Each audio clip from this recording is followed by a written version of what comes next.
ایک سوال اور بھی سن لیجئے گا، اور وہ سوال بہت ہوتا ہے، خواتین میں تو کم ہوتا، مردوں میں زیادہ ہوتا ہے۔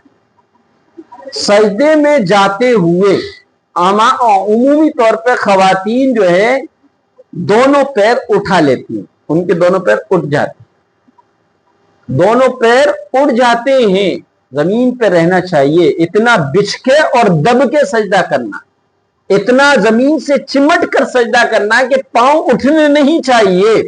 اگر سجدے میں دونوں پیر اٹھ جائیں یا سجدے سے اٹھتے وقت دونوں پیر یا ایک پیر اٹھا کر آگے کیا تو نماز ہوگی یا نہیں ہوگی، اس سلسلے میں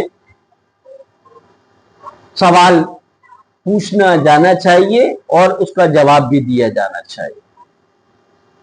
تو دیکھیے گا پورے سجدے میں دونوں پیر اٹھے رہے، پورے سجدے سے مراد یہ ہے کہ ایک سجدے میں کم از کم تسبیح 3 مرتبہ سبحان ربی الاعلی، سبحان ربی الاعلی، سبحان ربی الاعلی 3 مرتبہ پڑھنا مسنون ہے۔ یہ 3 مرتبہ تسبیح پڑھنے کی مقدار گویا کہ ایک رکن کی ادائیگی ہے۔ تو پورے سجدے میں پاؤں زمین سے اٹھے رہے تو نماز فاسد ہو جائے گی، اور اگر ایک پیر اٹھا رہے اور دوسرا پیر زمین پر رہے اور یہی شکل ہوتی ہے تو ایسی صورت میں نماز تو ہو جائے گی لیکن نماز مکروہ تحریمی ہوگی۔ کیا ہوگی؟ مکروہ تحریمی۔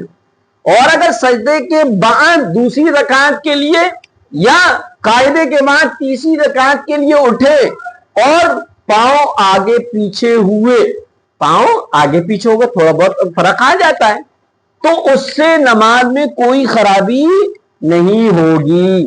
سمجھ میں آ گئے؟